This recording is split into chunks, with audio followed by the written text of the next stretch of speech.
گزشتہ سبق میں مولانا ہم نے امر کی بحث پڑھی تھی. انہوں نے بتلایا تھا امر جو ہے وہ صیغہ ہے جس کے ذریعے فاعل مخاطب سے آپ کیا کرتے ہیں، فعل کو طلب کرتے ہیں. اور اس کا طریقہ یہ ہے کہ فعل مضارع سے حرف مضارع کو حذف کر دیں اور اس کے بعد دیکھیں اگر ما بعد ساکن ہے تو شروع میں حمزہ وصل لے آئیں اور حمزہ وصل مضموم لائیں گے اگر عین کلمہ مضموم ہو، اور حمزہ وصل مکسور یا مکسور لائیں گے اگر عین کلمہ مفتوح ہو یا مکسور ہو. تو نصر ینصر اس سے کیا بنے گا، انصر، کیونکہ عین کلمہ مضموم ہے. اور ضرب یضرب اور فتح یفتح یہاں اس سے کیا بنے گا، اضرب اور افتح، کیونکہ عین کلمہ مفتوح ہو یا مکسور ہو تو حمزہ وصل بھی کیا لاتے ہیں، مکسور لاتے ہیں. اور اگر حرف علامت مضارع حذف کرنے کے بعد ما بعد متحرک ہو تو پھر شروع میں حمزہ وصل لانے کی ضرورت نہیں. جیسے وعد یعد، یا کو حذف کیا تو کیا باقی رہ گیا، عد باقی رہ گیا بھائی. قاتل یقاتل، یا کو حذف کیا تو قاتل باقی رہ گیا بھائی. اور آخر میں جزم دے دیتے ہیں بھائی، تو یہ مبنی ہوگا علامت جزم پر بھائی. اس کے بعد فعل مجہول پڑھا تھا بھائی، فعل ما لم یسمى فاعلہ، فعل اس مفعول کا جس کے فاعل کو ذکر نہ کیا جائے تو وہ فعل ہے جس کے فاعل کو حذف کر لیا جاتا ہے اور مفعول کو اس فاعل کا قائم مقام بنا دیا جاتا ہے، اور اسے کیا کہتے ہیں، مفعول ما لم یسمى فاعلہ یا نائب فاعل بھی کہتے ہیں. اور یہ خاص ہے متعدی کے ساتھ پتہ ہے کیونکہ ہم نے اس میں کیا کرنا ہے، فاعل کو حذف کرنا ہے اور مفعول کو کیا بنانا ہے، اس کا قائم مقام. تو یہ اسی صورت میں ممکن ہے جب اس کا کوئی مفعول آتا بھی ہو. اگر مفعول ہی نہیں آتا تو پھر اس کو کوئی صورت قائم مقام کس کو بنائیں گے بھائی. تو متعدی چاہے بلا واسطے کے ہو، چاہے متعدی کس کے واسطے سے ہو، بواسطہ حرف جر کے ہو. بھائی دیکھو بعض فعل ہوتے ہیں بغیر حرف جر کے متعدی ہوتے ہیں، جیسے ضربت زیدن. تو دیکھو ضربت متعدی ہے، زید کو نصب دے رہا ہے، درمیان میں کسی حرف جر کو لانے کی ضرورت نہیں. لیکن بعض افعال براہ راست متعدی نہیں ہو سکتے تو پھر درمیان میں ہم حرف جر کا واسطہ لاتے ہیں، جیسے مررت بزید. تو یہ متعدی ہے کس کے واسطے سے، با کے واسطے سے. سمجھ میں آیا. تو زید کو ہم نے زید کے پاس سے گزرا تو زید کو ہم نے مفعول بنانا تھا لیکن مفعول ہم بنا نہیں سکتے کیونکہ مررت کیا ہے، براہ راست مفعول کو نصب نہیں دیتا. تو پھر ہم بواسطہ حرف جر کے اس کو مفعول لے آتے ہیں تو کیا بن گیا، بزید. تو یہ جو مجرور ہوتا ہے یہ مفعول بھی غیر صریح کہلاتا ہے. کیا کہلاتا ہے، تو ایک مفعول بھی صریح ہوتا ہے، ضربت زیدن، یہ زید کیا ہے، مفعول بھی صریح ہے، صراحتاً مفعول بھی ہے مولانا سے، پھر اس کو کیا دے رہا ہے، نصب دے رہا ہے. اور ایک مفعول بھی ہوتا ہے بواسطہ حرف جر کے، اس کو کیا کہتے ہیں، مفعول بھی غیر صریح کہتے ہیں بھائی. تو مررت بزید، یہ زید بھی کیا ہے، مفعول بھی ہے لیکن غیر صریح ہے، تو اس کو جار مجرور سے تعبیر کرتے ہیں بھائی. اور اس کا طریقہ بتلایا تھا مولانا کیسے بنائیں گے کہ بھائی فعل کو دیکھیں، ماضی تین قسم پر ہے. ایک ماضی وہ جس کے شروع میں کیا آئے گا، حمزہ وصل آئے گا. دوسری ایک قسم ماضی کے وہ ہے جس کے شروع میں کیا آئے گی، تائے زائدہ آئے گی. اور تیسری وہ ہے جس کے شروع میں نہ حمزہ وصل ہوگا اور نہ تائے زائدہ. تو جس کے شروع میں نہ حمزہ وصل ہو نہ تائے زائدہ ہو اس کے صرف اول کو رفع دے دو اور آخر سے ماقبل کو کسرہ دے دو. اول کو ضمہ اور آخر سے ماقبل کو کسرہ. یہ کیا بن جائے گا مولانا، جیسے ضربہ سے ضربہ. دیکھو ضربہ کے شروع میں نہ حمزہ وصل آ رہا ہے اور نہ تائے زائدہ آ رہی ہے تو ضربہ ہوا.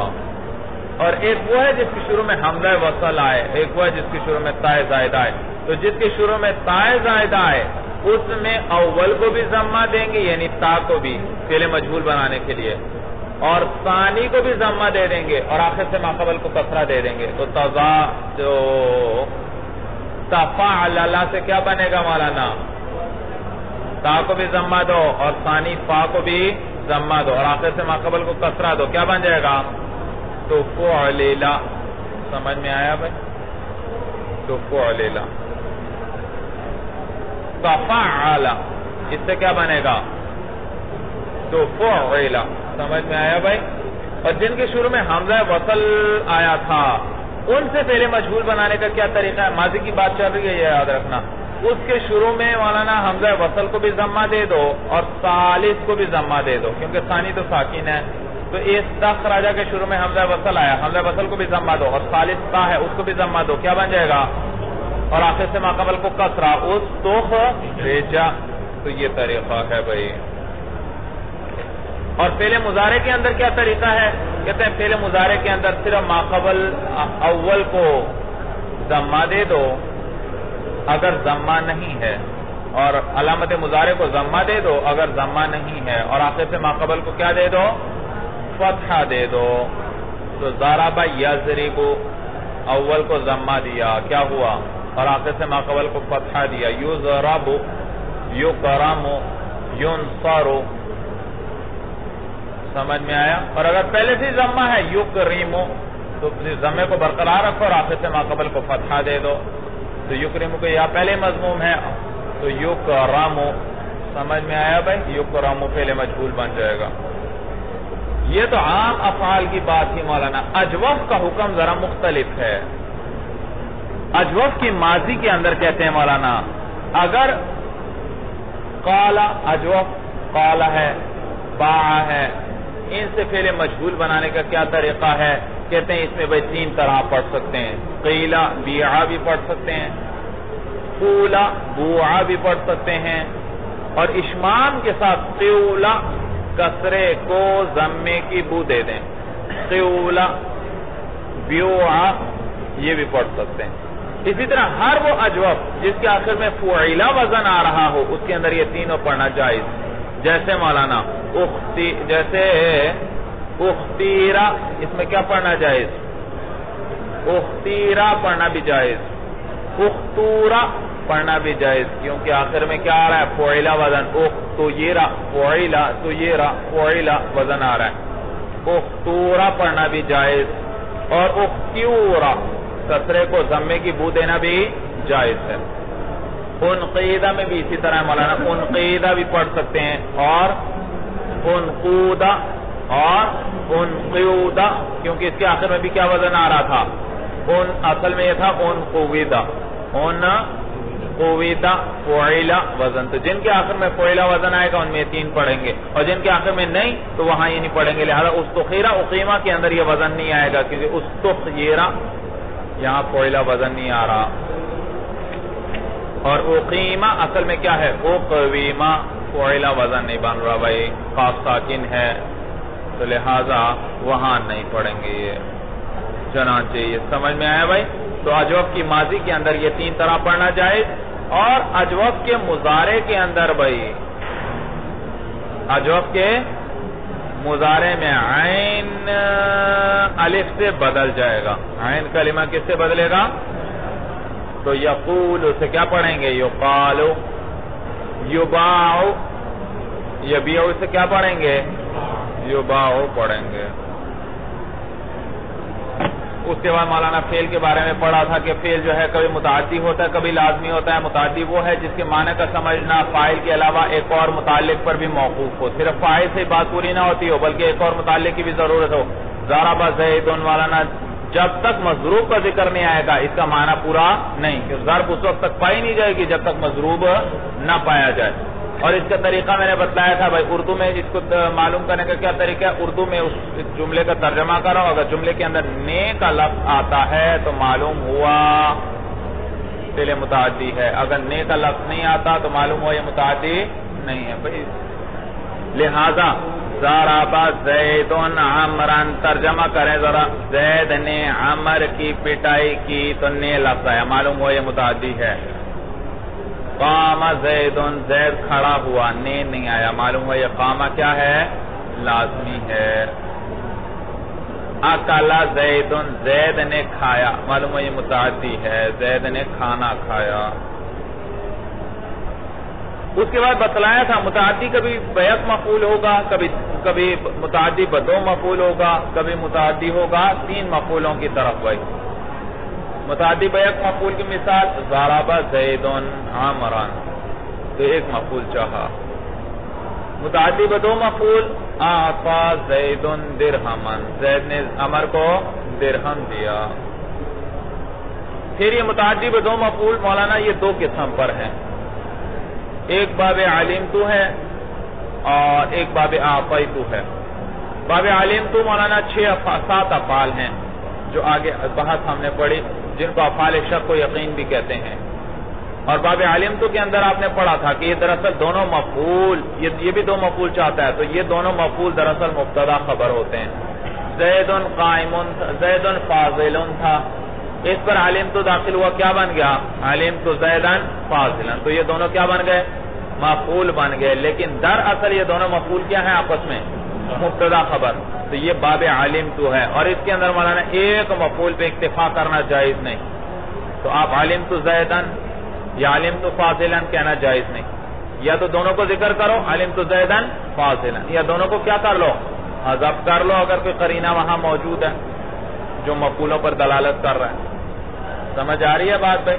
تو ان کو باب علمت کے دو مفعول، ان میں ایک پر اکتفا کرنا جائز نہیں ہوتا، کیونکہ یہ دونوں کس کے درجے میں ہیں؟ مبتدا، اور جبکہ جس کے مقابلے میں باب اعطیت ہے وہ بھی دو مفعول چاہتا ہے، لیکن وہاں ایک پر اکتفا کرنا اور ایک کو حذف کرنا جائز۔ اعطیت زیدا درہما، زیدا مفعول اول، درہما مفعول ثانی، لیکن آپ کیا کہہ سکتے ہیں؟ اعطیت زیدا بس، یا اعطیت درہما بس، یا اعطیت، تو دونوں کو حذف کریں، چاہے ایک کو حذف کریں چاہے کسی کو بھی حذف نہ کریں۔ تو دونوں میں فرق یہ مولانا کہ باب علمت کے اندر مفعول اول اور مفعول ثانی یہ ایک ہی ذات دلالت کریں گے، جبکہ باب اعطیت میں یہ الگ الگ ذاتوں پہ دلالت کریں گے۔ بھئی اعطیت زیدا درہما، مفعول اول کون؟ زیدا، مفعول ثانی کون؟ درہما۔ بھئی زید اور درہم یہ ایک ہی ذات کے نام ہیں یا الگ الگ ذاتیں ہیں؟ زید الگ ہے، درہم، جبکہ اس کے مقابلے میں علمت کے اندر دونوں ایک ہی ذات پہ دلالت کریں گے۔ بھئی علمت زیدا فاضلا، بھئی زید نے کس پہ دلالت کی؟ اس ذات پہ مثلا، اور فاضل بھی کون ہے؟ یہی زید ہی بتلا رہے ہیں کہ زید کیا ہے؟ فاضل، تو فاضل بھی اسی ذات پر دلالت کر رہا ہے اور زید بھی اسی ذات، تو یہ فرق ہے دونوں کے اندر بھائی۔ اس کے بعد مولانا باب اعلم بھی پڑھا ہم نے، جو 3 مفعول چاہتا ہے، 3 مفعول، اعلم اللہ زیدا عمرا فاضلا، اللہ نے عمر کو زید کو بتلایا، اعلم اللہ زیدا، کیا بتلایا؟ کہ عمر فاضل ہے، تو اللہ نے زید کو علم دیا کہ عمر کے فاضل ہونے کا علم دیا۔ سمجھ میں ہے؟ باب عالم۔ اور یہاں میں نے آپ کو ضابطہ بتلایا تھا کہ اگر کوئی فعل لازم ہو اس کو متعدی بنانا ہو تو کئی طریقے ہیں مولانا، 5-6 طریقے ہیں۔ غلبے کا معنی ادا کرنے کے لیے باب نصرہ میں لے جاتے ہیں، کبھی مولانا باب فعل میں لے جاتے ہیں، کبھی باب تفعیل میں لے جاتے ہیں وغیرہ۔ تو ایک طریقہ باب افعال میں لے جاتے ہیں، اور اگر پہلے لازم ہو باب افعال میں لے جائیں گے تو وہ کتنا مفعول؟ پہلے کوئی مفعول نہیں چاہتا تھا لیکن اب ایک مفعول چاہے گا۔ سمجھ میں آیا بھائی؟ ایک مفعول چاہے گا۔ اس کی کیا مثال تھی مولانا؟ ذہبہ، ذہبہ زیدن صرف فاعل چاہتا تھا بس، جب آپ باب فعل میں لے گئے اذهب زید، اب مفعول بھی چاہے گا، زید لے گیا، کس کو لے گیا بھائی؟ عمران، کس کو لے گیا؟ عمر کو لے گیا۔ اور اگر فعل پہلے سے ایک مفعول چاہتا تھا تو باب فعل میں جا کر 2 مفعول چاہے گا۔ جیسے مولانا حفرت نہرا، میں نے نہر کھودی، ایک مفعول تھا، اب لے گئے اس کو باب افعال میں، احفرت زیدن نہرا، میں نے نہر کھودنے میں زید کی مدد کی، یا نہر کے زید کے لیے نہر کھودی، میں نے نہر کھودنے میں زید کی مدد کی، یہ ترجمہ ہوگا اس کا، یا میں نے زید کے لیے نہر کھودی۔ سمجھ میں آئے گا؟ یہ معنی نہیں کہ زید سے کھدوائی بلکہ۔ اچھا، تیسرا کیا تھا بھائی؟ باب علیمہ تھا. علیمہ کتنے مفعول چاہتا ہے؟ 2. لیکن اب اس کو باب فعال میں لے گئے تو یہ کتنے چاہے گا؟ 3 چاہے گا. تو علامہ 3 مفعول چاہے گا. اور یہ باب تو یہ باب علامہ ہے. اور اس میں پھر بتلایا تھا مصنف نے کہ اسی طرح ہے ارا، یہ بھی 3 مفعول چاہتا ہے. انبأ، نبأ، اخبر، خبر، حدث. تو یہ جتنے یہ 7 کے 7 جو ذکر ہوئے یہ سارے کتنے مفعول چاہتے ہیں؟ 3 مفعول چاہتے ہیں. لیکن پھر ایک عجیب ضابطہ بھی بتلایا تھا کہ یہ دیکھو مولانا یہ 3 مفعول ہیں. پہلا یہ ہے، دوسرا یہ ہے، تیسرا. یہ جو دوسرا اور تیسرا ہے یہ آپس میں باب علمتو کی طرح ہے. کس کی طرح ہے؟ اور باب علمتو میں ایک مفعول پر کو حذف کرنا اور ایک پر اکتفا کرنا جائز، کیونکہ وہ دونوں آپس میں کیا تھے؟ مبتدا. تو یہ دونوں بھی آپس میں مبتدا خبر ہیں. اللہ عالم اللہ زید، اللہ نے زید کو علم دیا. کیا علم دیا؟ کہ زید عمر کیا ہے؟ فاضل ہے. تو یہ دونوں بھی آپس میں مبتدا خبر ہیں. لہذا مولانا ان میں سے ایک کو حذف کرنا اور ایک پر اکتفا کرنا جائز نہیں. یا دونوں کو ذکر کرو یا دونوں کو کیا کر دو؟ حذف کر دو. جبکہ یہ دونوں مل کر، دوسرا اور تیسرا مل کر پہلے کی طرف نسبت کرتے ہوئے باب اعطیت کی طرح ہے. یعنی پہلا اور اس کے مقابلے میں دوسرا اور تیسرا مل کر یہ کس کی طرح باب، اور باب اعطیت میں کیا جائز تھا؟ چاہے دونوں کو ذکر کریں، چاہے ایک کو ذکر کر دیں، چاہے دونوں کو حذف کر دیں. تو یہاں بھی اسی طرح جائز. آپ چاہیں تو پہلے کے ساتھ دوسرے اور تیسرے دونوں کو ذکر کر دیں. آپ چاہیں تو صرف پہلے کو حذف کر دیں، دوسرے تیسرے کو ذکر کر دیں. آپ چاہیں تو دوسرے تیسرے کو حذف کر دیں اور پہلے کو ذکر کر دیں. یا آپ چاہیں تو ان سب کو کیا کر دیں؟ حذف کر دیں. پورا سمجھ میں آ رہی ہے؟ یہ جائز. اس کے بعد افعال قلوب پڑھے تھے مولانا. افعال قلوب کے بارے میں نے بتلایا تھا آپ کو کہ یہ افعال شک و یقین بھی کہلاتے ہیں. ان میں سے کچھ شک کے لیے آتے ہیں، کچھ یقین کے لیے آتے ہیں. یقین کے لیے جو ہے مولانا علمتو، رأیتو، وجدتو آتے ہیں. اور شک کے لیے حسبتو، ظننتو، خلتو آتے ہیں. اور زعمتو جو ہے شک کے لیے بھی آتا ہے اور یقین کے لیے بھی آتا ہے. اور یہ بتلایا تھا مبتدا اور خبر پر داخل ہوتے ہیں. اور مبتدا اور خبر دونوں کو کیا بنا لیتے ہیں؟ اپنے مفعول بنا لیتے ہیں. پھر بتلایا تھا ان افعال کے کچھ خاصے ہیں جو دیگر افعال میں نہیں. ایک خاصہ یہ کہ ان میں سے ایک مفعول پر اکتفا کرنا جائز نہیں. یا تو دونوں کو حذف کرو یا دونوں کو کیا کرو؟ ذکر کرو.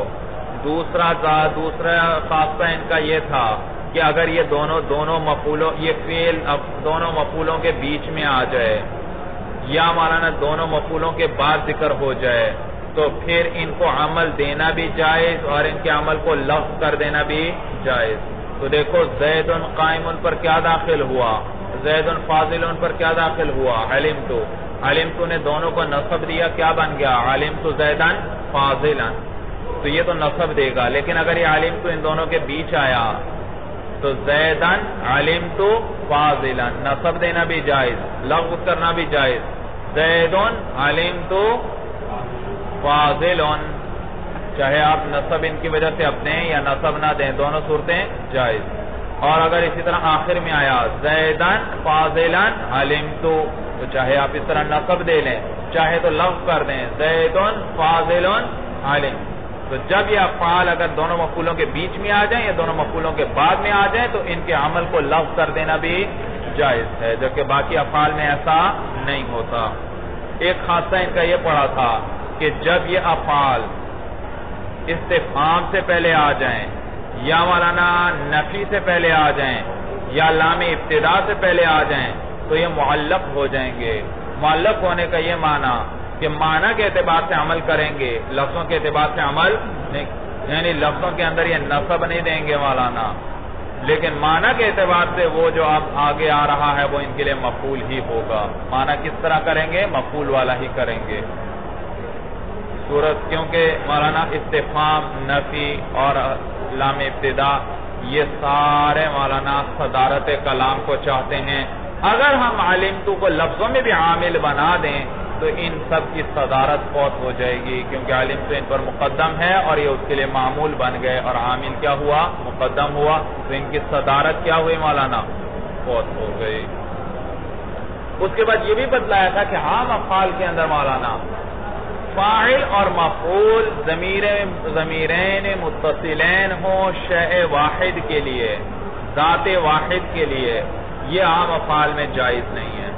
ضربتنی فاعل بھی متکلم، مفعول بھی متکلم، یا افعال میں ضمیرین متصلین فاعل اور مفعول کی لانا جائز؟ ہاں افعال قلوب میں جائز ہے. علمتنی فاضلا، میں نے اپنے آپ کو کیا جانا؟ فاضل جانا. رأیتنی عالما، میں نے اپنے آپ کو کیا جانا؟ عالم جانا. دیکھو رأیتو کا فاعل بھی متکلم اور یا ضمیر مفعول یہ بھی کیا ہے؟ تو یہ افعال قلوب میں جائز ہیں، باقی افعال میں جائز نہیں.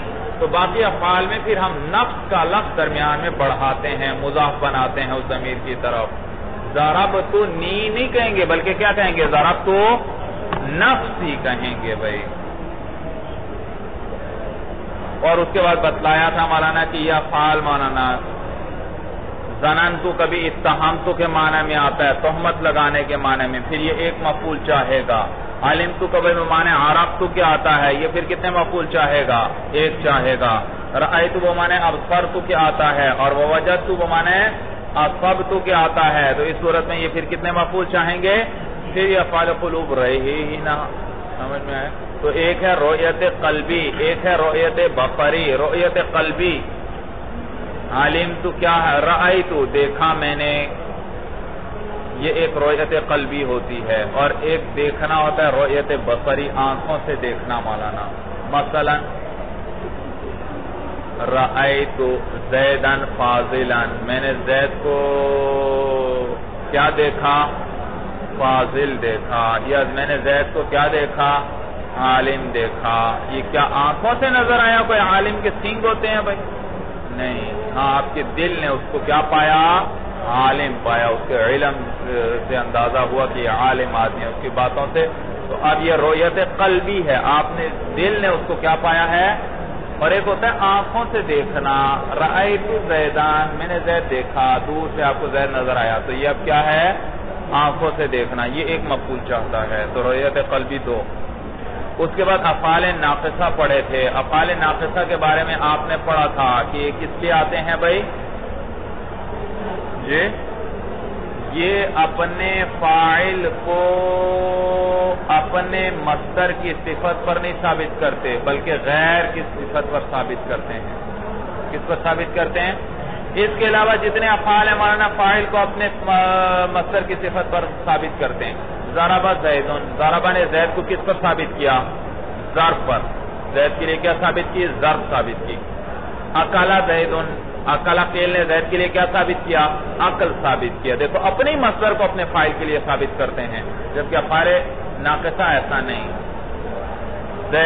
کانا زیدن قائما، بھائی تو کانا نے زید کو ثابت کیا لیکن کس پر؟ اپنے فعل، اپنے مصدر پر یا قیام پر؟ بھائی قیام پر ثابت کیا.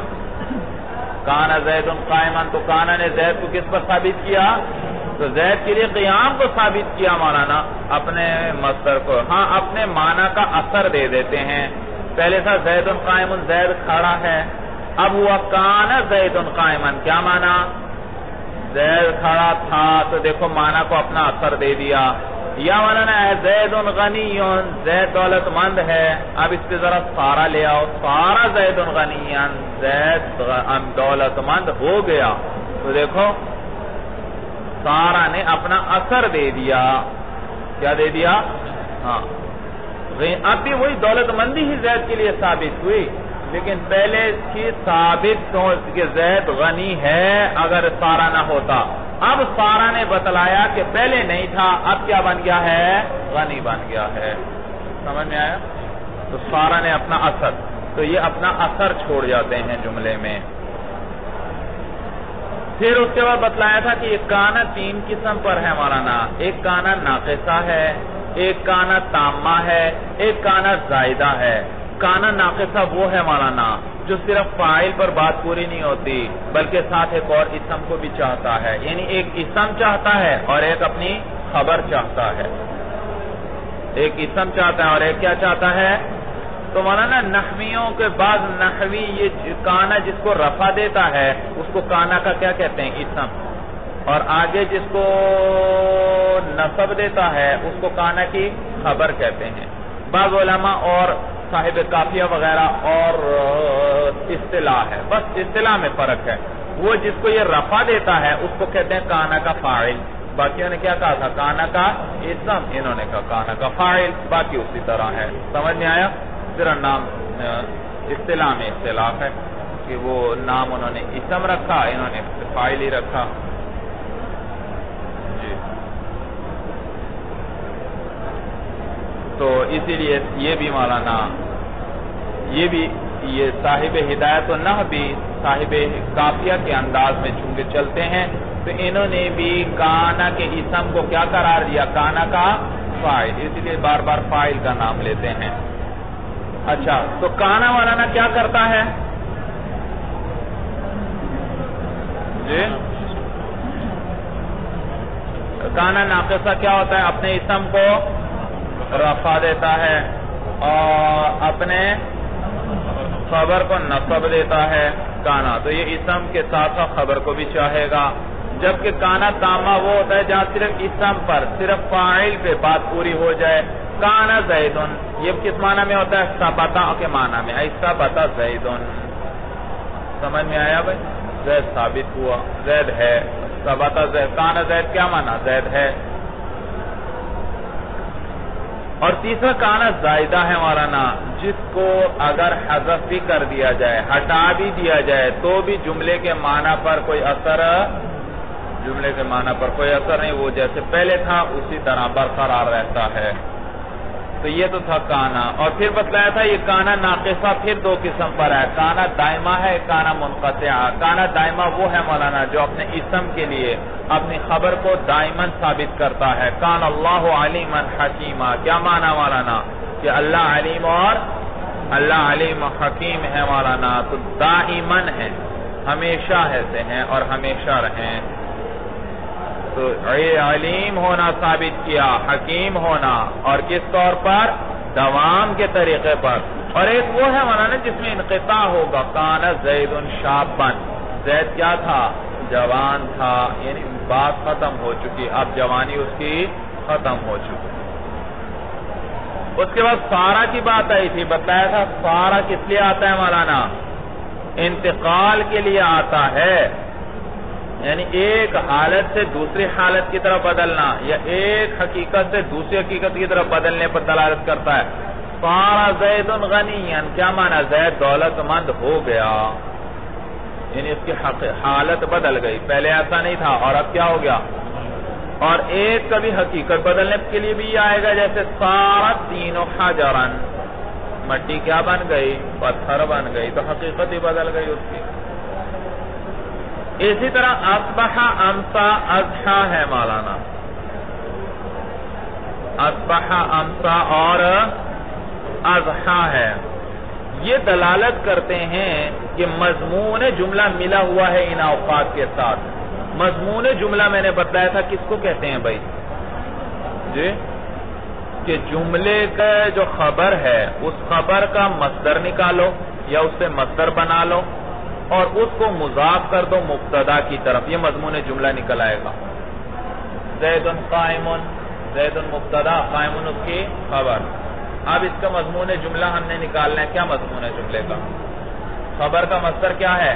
قائم کا قیام. اس کی اضافت کر دو مبتدا کی طرف. کیا بنا؟ قیام زید. مضمون جملہ کیا ہے؟ قیام زید ہے. سمجھ میں آ گئی بات؟ تو مضمون جملہ کو جوڑ دیتے ہیں اپنے وقت کے ساتھ. اصبح کس پہ دلالت کر رہا ہے؟ صبح پہ. تو اصبح زیدن، اصبح زیدن ذاکرن.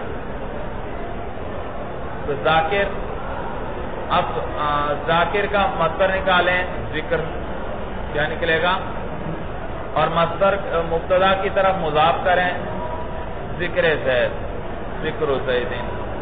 تو ذکر زیدن یعنی ذکر زید کس وقت ہے، اس کو یہ جوڑ دیں گے اپنے وقت سے، اصبح یعنی ذکر زید کس وقت میں تھا، صبح کے وقت میں تھا.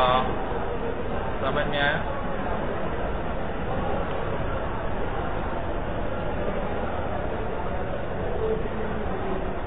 اور کبھی یہ بمانے سارا کے بھی آتا ہے. یہ تینوں کس معنی میں آتے ہیں، یعنی حالت کے بدلنے پر دلالت کرتے ہیں. بس کیا معنی، اصبح زید غنیا، کیا معنی، صار زید غنیا، زید دولت مند ہو گیا. اب صبح کا معنی اس میں نہیں آئے گا.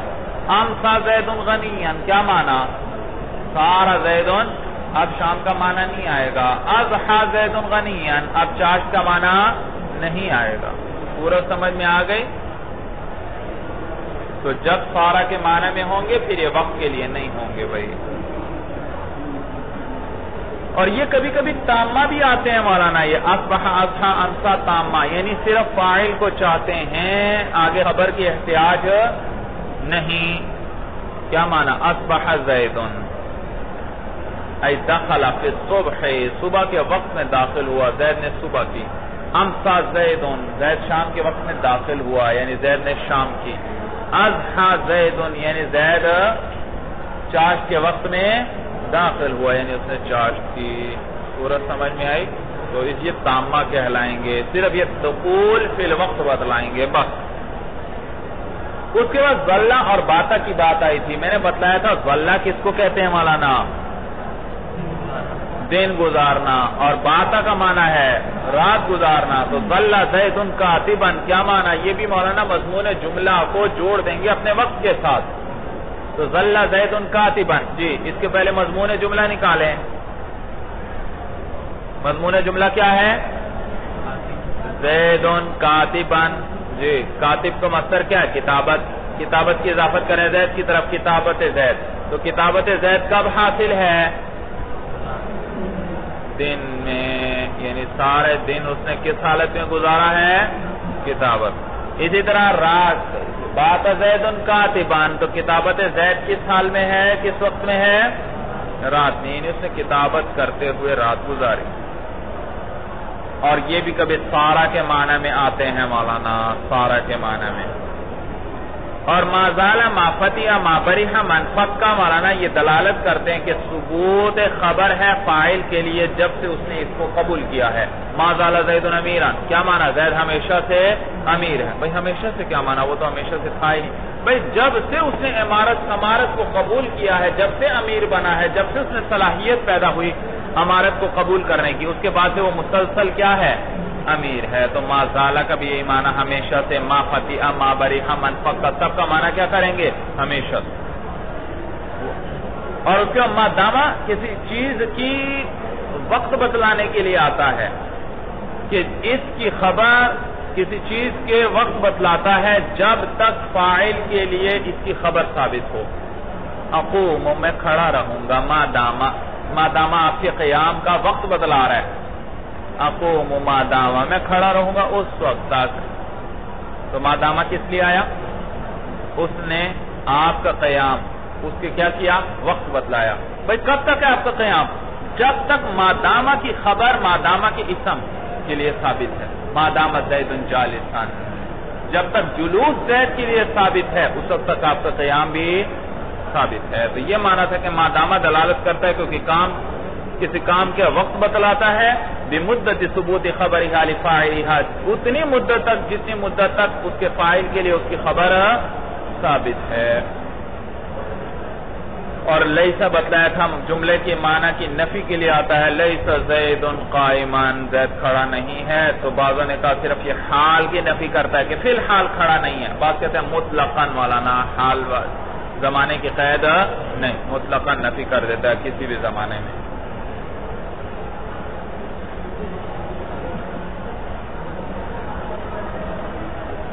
فصل افعال المقاربة هي افعال وضعت للدلالة على دنو الخبر لفاعلها وهي ثلاثة اقسام.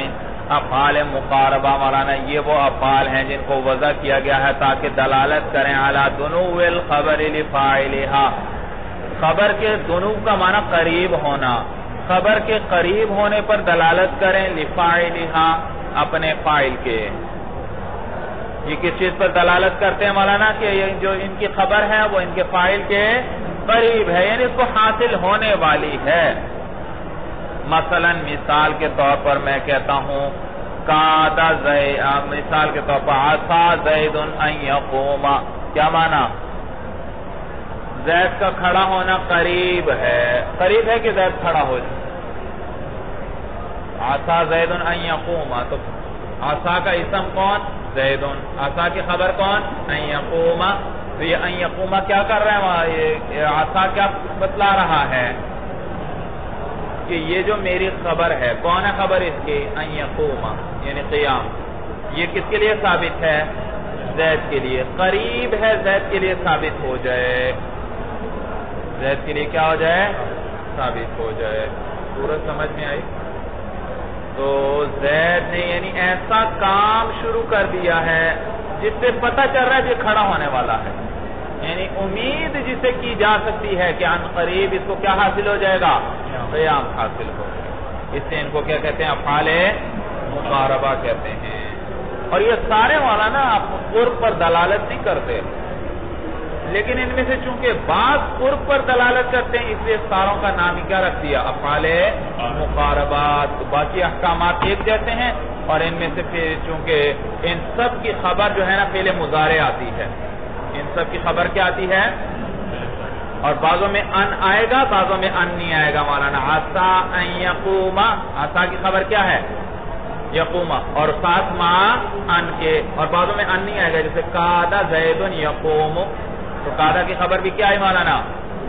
تو یہ جو افعال کے چونکہ سارے افعال ایک اسم چاہتے ہیں اور فعل مضارع کو اپنے خبر چاہتے ہیں، اور بعض ان کے ساتھ چاہتے ہیں اور بعض بغیر ان کے، تو اس لیے اور تو یہ سارے افعال ایک جیسے تھے، ان کو اکٹھا کیا. اور ان میں سے بعض افعال چونکہ کس لیے آتے ہیں؟ قرب پر دلالت کرتے ہیں کہ فاعل کے لیے خبر کا حاصل ہونا قریب ہے، یا تو یقینی طور پر ہے یا امید ہے.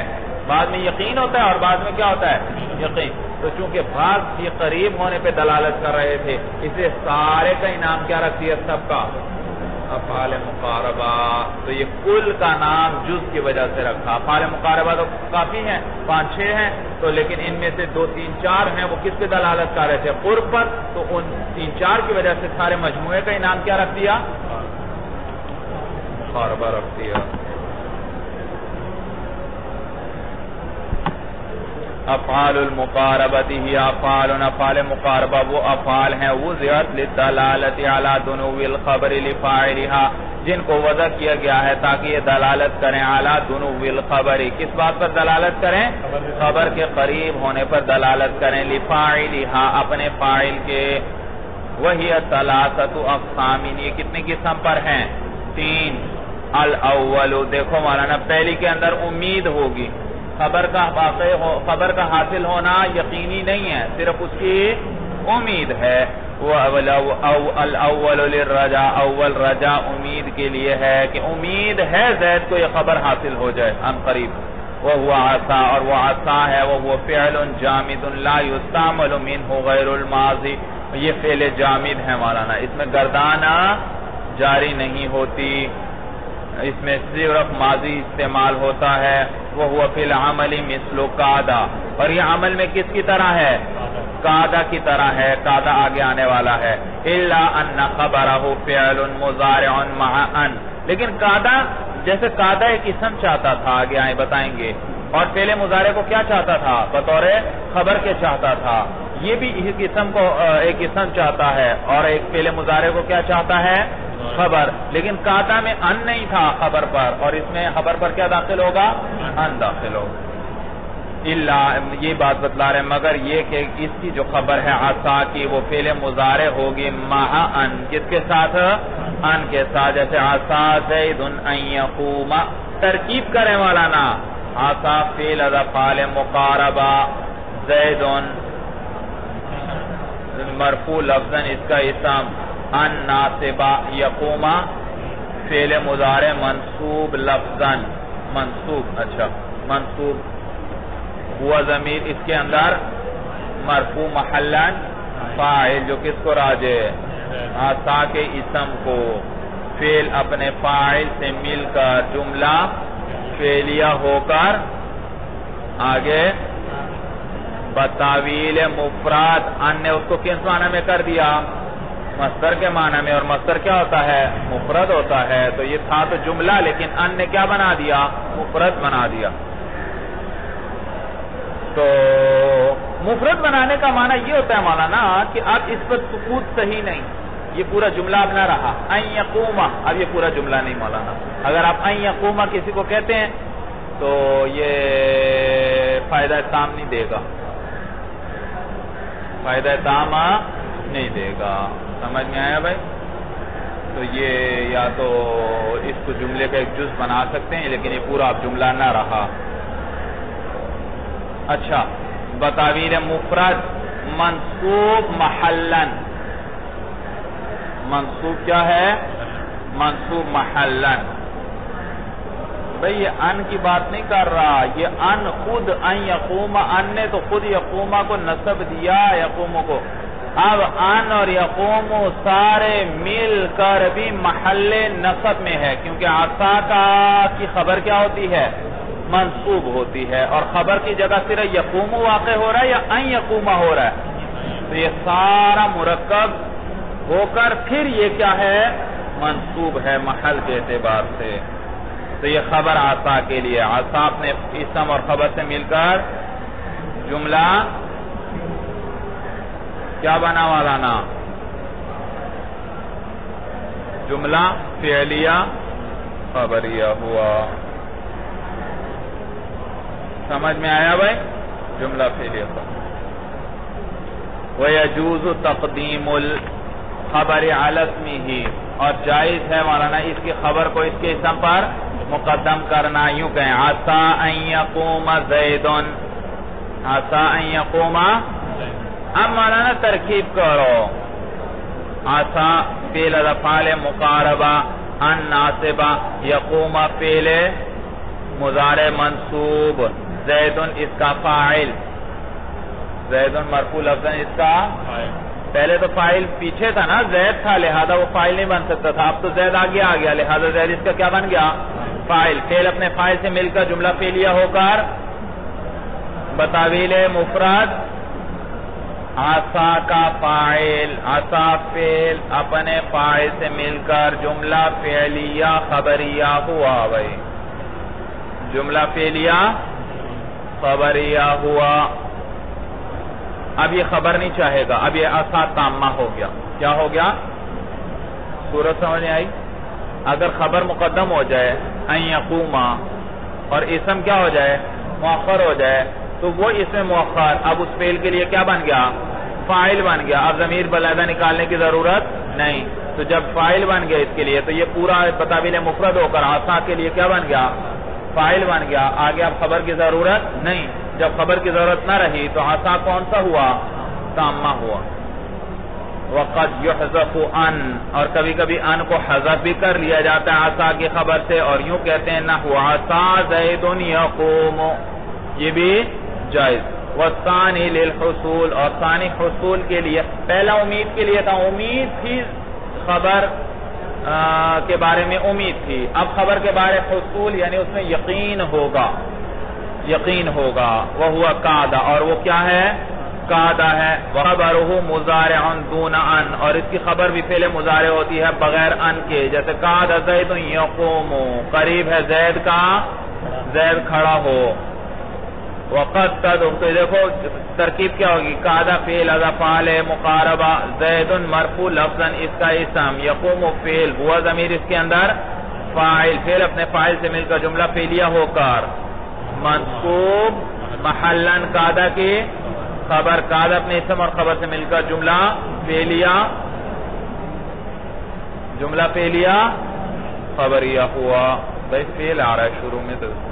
وقد تدخل ان، تو ابھی کیا بتلایا ہمارا نا؟ قعدہ کی خبر پر ان نہیں آتا، لیکن کبھی کبھی ان، جیسے عصا کے اندر ان آتا ہے لیکن کبھی کبھی نہیں آتا۔ وقد تدخل ان، کبھی کبھی قاعدہ کی خبر میں ان داخل ہو جاتا ہے، جیسے نحو قعد زید ان یقوم، والثالث للاخذ والشروع فی الفعل، اور تیسری قسم ان میں سے جو کسی اخذ و شروع کا ایک معنی ہے، کسی کام کو شروع کرنا کے لیے ہے، یعنی شروع کرنا قریب ہے، شروع کرنا قریب ہے اس کا، یا شروع کر دیا اس نے کام.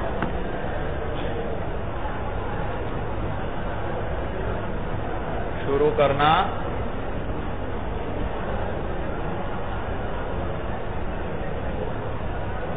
تو یہ کسی کام میں للأخذ والشروع فی الفعل، اخذ و شروع کا میں نے بتایا ایک معنی ہمارا عطف تفسیری ہے، کسی فعل میں شروع ہونے کے لیے ہے، وَهُوَ طَفِقَ وَجَعَلَ وَقَرَبَ وَأَخَذَ، یہ افعال ہیں طفق، جعل، قرب اور اخذ. وَإِسْتِعْمَالُهَا مِثْلُ قَعْدَ، اور ان کا استعمال کس کی طرح ہے بھائی؟ قعدہ میں کیا تھا؟ خبر پر فعل مضارع ان نہیں آتا تھا تو اس میں بھی نہیں آئے گا. نحو طفق زید یکتب، دیکھا ان نہیں آیا. وَأَوْشَكَ، اور اسی طرح ان میں سے ایک کیا ہے مولانا؟ اوشک بھی ہے. وَاسْتِعْمَالُهَا مِثْلُ عَصَا وَقَعْدَ، اور اس کا استعمال عصا اور قعدہ دونوں کی طرح ہے. عصا کی طرح بھی استعمال ہوتا ہے اور قعدہ کی طرح بھی. عصا کے اندر ان آتا تھا اور قعدہ کے اندر ان نہیں آتا تھا، تو اس میں بھی کبھی خبر پر ان آئے گا اور کبھی نہیں آئے گا. فصل فعل تعجب ما وضع لانشاء التعجب، فصل ہے مولانا دو.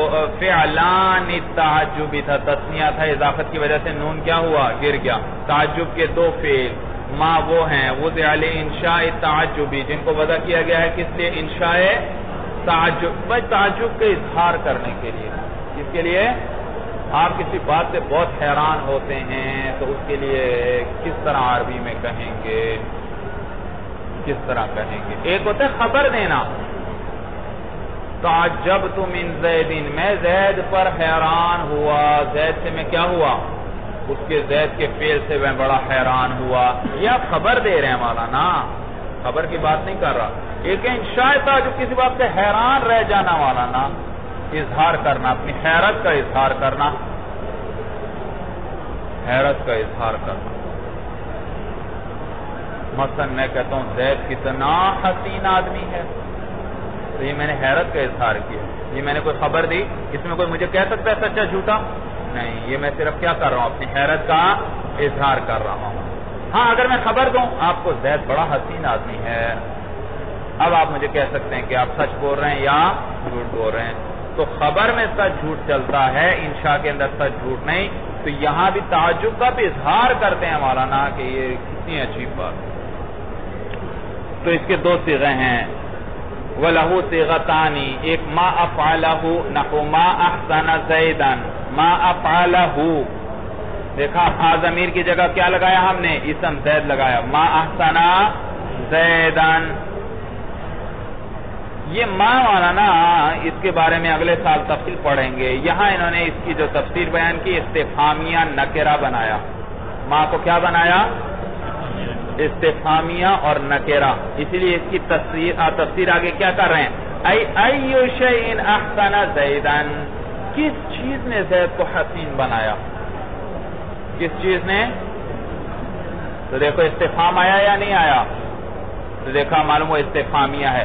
اور شیء نکرہ نکالا یا الشیء معرفہ نکالا؟ نکرہ نکالا. معلوم ہوا یہ استفہامیہ ہے ما، اور نکرہ ہے معرفہ نہیں. بھئی ایک ما موصولہ ہوتا ہے، وہ کیا ہوتا ہے؟ وہ معرفہ ہوتا ہے. اور یہ ما استفہامیہ ہے اور یہ کیا ہوتا ہے؟ نکرہ ہوتا ہے. تو ترجمہ یہ ہے ایو شیء، کیا چیز ہے؟ احسن زیدن، جس نے زید کو کیا کر دیا ہے؟ حسین بنایا ہے. سمجھ میں آیا بھائی؟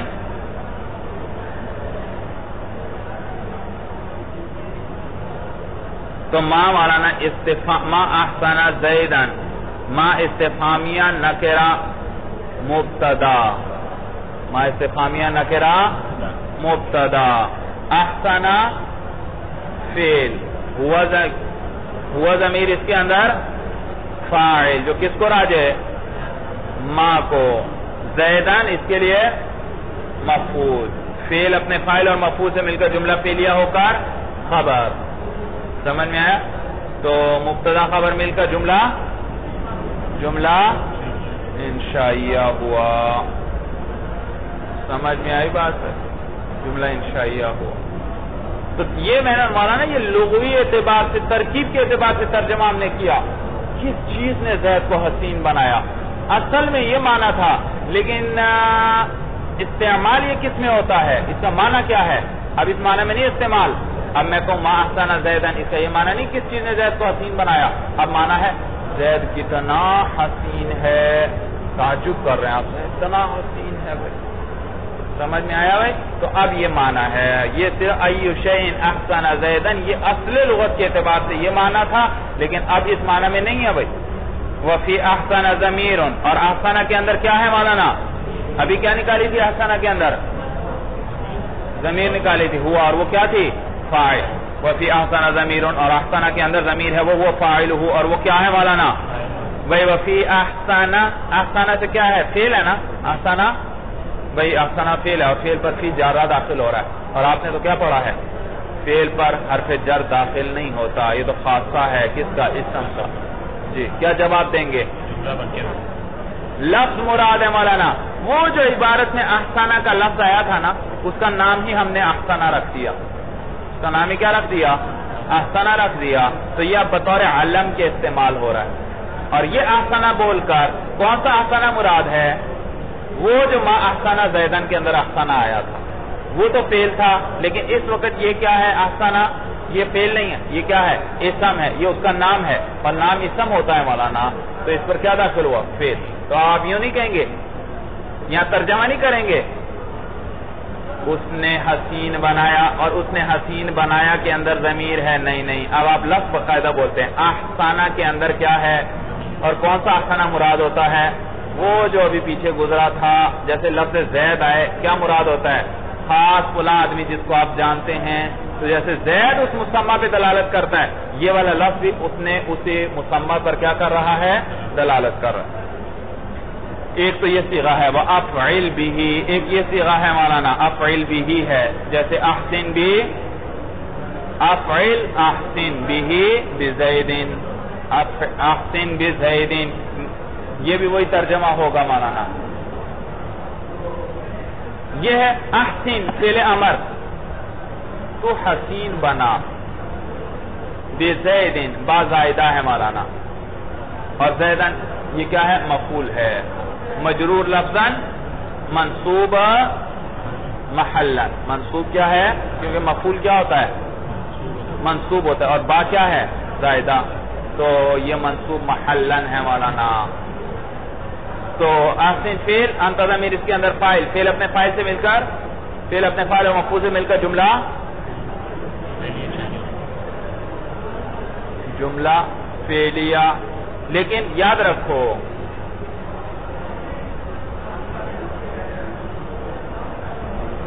ہاں یہ ترکیب نہ کریں. اور اس آسان ترکیب بتاتا ہوں، یہ دوسری ترکیب تھی امام سیبوی والی. امام سیبوی فرماتے ہیں احسن بمانے احسانہ کے ہے، صورتاً امر ہے لیکن دراصل کیا ہے؟ ماضی. صورت کس کی ہے؟ احسن، لیکن معنی کیا ہے؟ ماضی والا. ماضی والا. تو معنی احسانہ، اور بات کیا ہے؟ زائدہ. اور زیدن کیا ہے؟ فاعل بناؤ مولانا، اس کو کیا بناؤ؟ فاعل بناؤ. تو احسن زیدن وہ بن گیا. زید کیا ہو گیا؟ حسین ہوا. زید کیا ہوا؟ حسین ہوا. ترکیب سمجھ میں آئی بھائی؟ والا یہ تو مانا نا لغوی معنی ہے. اب کس معنی میں استعمال ہے احسن بزیدن؟ زید کتنا حسین ہے. سمجھ میں آیا بھائی؟ ولا یبنیان الا مما یبنى منه افعال التفضیل، اور یہ نہیں بنائے جاتے مگر ان افعال سے جن سے کیا بنائے جاتے ہیں؟ اس میں تفضیل بنایا جاتا ہے. بھائی جن سے اس میں بھائی دیکھ نہیں رہے آپ، افعلہ بنانا ہے، افعل بھی بنانا ہے. تو افعل افعل ایک فا ہے، عین ہے، لام ہے، اور وزن یہی رکھنا ہے. اب استخراج سے آپ بنانا چاہیں تو استخراج میں تو سین بھی آ رہی ہے، سین بھی آ رہا ہے، تا بھی آ رہی ہے، الف بھی درمیان میں آ رہا ہے، اور افعیل میں ایسا ہے تو آپ کو کیا کرنا پڑیں گے؟ زوائد کو حذف کرنا پڑے گا۔ جب زوائد کو حذف کر دیں گے تو پتہ ہی نہیں چلے گا یہ کس سے آ رہا ہے، ثلاثی مجرد سے آ رہا ہے یا ثلاثی مزید سے، لہذا اور باقیوں سے نہیں بناتے۔ باقیوں سے بنانے کا کیا طریقہ ہے خود بتلا رہے ہیں، تو کہتے ہیں وَلَا يُبْنَيَانِ إِلَّا مِمَّا يُبْنَى مِنْهُ افعل تفضیل، نہیں بنایا جاتا ان افعال سے جن سے اس میں تفضیل بنایا جاتا ہے۔ اس میں تفضیل کو کن افعال سے بناتے ہیں بھائی؟ ثلاثی مجرد ہو اور اس میں لون اور عیب والا معنی نہ ہو، اور لون اور عیب والا معنی جن میں ہو یا وہ ثلاثی مجرد نہ ہو، ان سے بنانے کا کیا طریقہ تھا؟ اس سے اشد و اقوا اکثر و وغیرہ اس میں تفضیل بنا لیتے ہیں جو قوت شدت پر دلالت کرتا ہے، اور آگے اس باب کے مصدر کو کیا کرتے ہیں؟ منصوب لے کر آتے ہیں۔ یہ بھی اسی طرح ہے مولانا۔ وَيُتَوَصَّلُ فِي الْمُمْتَنِعِ، اور وہ جن سے بنانا ممتنع ہے ان میں پہنچا جاتا ہے، اس معنی کو ادا کرنے کے تک پہنچا جاتا ہے، بمثلی اس قسم کی مثالوں سے، اس طرح سے بھائی، بمثلی ما اشد استخراجا، بھائی پہلا کیا تھا؟ ما احسنہ، ما افعلہ، افعلہ کیا تھا؟ ماضی کا صیغہ، ادھر بھی ماضی کا صیغہ بنا لو، ما اشد، وہ شدت پہ اور کثرت پہ دلالت کر رہا ہے بھائی، سمجھ میں آ رہی ہے بات؟ اس میں تفضیل نہیں بنانا، یہاں احسنہ ہے تو یہاں احسنہ ہے ماضی، تو یہاں بھی اشدہ کیا بنائیں گے؟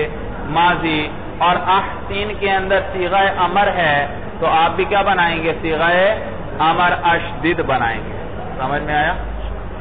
احسن امر تو اس کے لیے امر ہی بناؤ اشدد، احسنہ ماضی تو اس کے لیے صیغہ بھی کون سا بناؤ؟ اشدہ ماضی، تو ما اشدہ استخراجا تو یہ بنایا، اور آگے مصدر کو تمیز کے طور پر منصوب ذکر کر دیا، تو ما اشدہ استخراجہ ہونا چاہیے بھائی، استخراجا فی الاول، ما اشدہ استخراجہ ہونا چاہیے۔ چلیے ما اشدہ استخراجا فی الاول، پہلی میں ما اشدہ استخراجا کہیں گے، آگے مصدر کو تمیز کے طور پر منصوب کیا، وَأَشْدِدْ بِاسْتِخْرَاجِهِ، دیکھا وَأَشْدِدْ احسن، آگے کیا تھا؟ بِزَيْدٍ، زید کو حذف کر کے کیا لگا؟ کس سے بنانا ہے؟ استخراج سے، تو با اسی پر داخل کر دی، استخراجہ ای باستخراج زید فی الثانی، قسم ثانی کے اندر، کما عرفت فی اسم تفضیل، جیسے کہ آپ کس کے اندر جان چکے ہیں اس میں، ولا يجوز التصرف فیہما بتقدیم ولا تاخیر ولا فصل، اور ان میں تصرف نہیں کر سکتے۔ ما افعلہ ہے اسی طرح رہے گا، ما افعل بھی ہے اسی طرح رہے گا، کسی جز کو مقدم مؤخر نہیں کر سکتے۔ آپ چاہتے ہیں بھی کو مقدم کر دیں، افعل پر نہیں کر سکتے بھائی۔ آپ چاہتے ہیں ما احسن زیدن، اس زید کو احسنہ پر کیا کر دیں؟ مقدم، نہ کسی جز کو مؤخر کر سکتے ہیں، نہ کسی کو مقدم کر سکتے ہیں، اور نہ ہی درمیان میں فصل لا سکتے ہیں، درمیان میں فاصل لانا بھی جائز، اسی طرح رہیں گے۔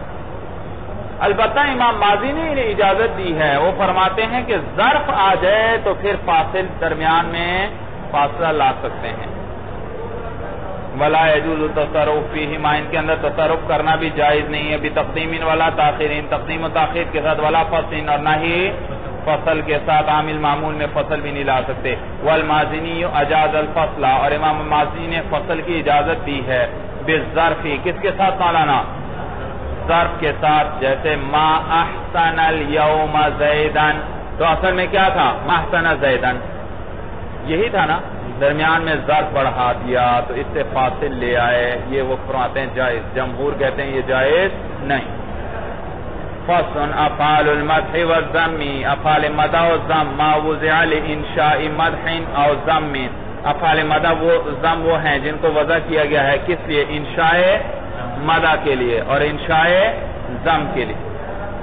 بھائی دیکھو،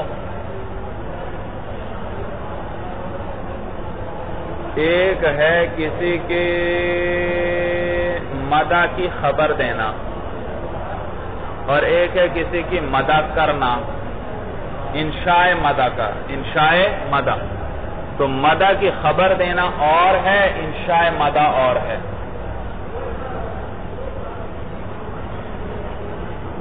میں کہتا ہوں زید بڑا اچھا آدمی ہے، آپ کہہ سکتے ہیں آپ سچے ہیں یا آپ جھوٹے ہیں، یہ خبر ہے. یہ کیا ہے؟ خبر ہے. لیکن میں کہتا ہوں نعم الرجل زید، زید کتنا اچھا آدمی ہے، زید کتنا اچھا آدمی ہے، تو میں نے مدح کی زید کی، اور اس کے اندر صدق اور کذب نہیں چلے گا، یہ انشاء. تو یہ وضع ہے انشاء مدح اور ضم کے لیے. اما المدح فلہ فعلانی، مدح جو ہے اس کے دو فعل ہیں مولانا. نعمہ و ایک نعمہ ہے، دوسرا حبذا آگے آئے گا مولانا. نعمہ یاد رکھو، ادھر دیکھو بھائی، نعمہ جو ہے نعمہ، اس کا فاعل ہمیشہ معرف باللام آئے گا.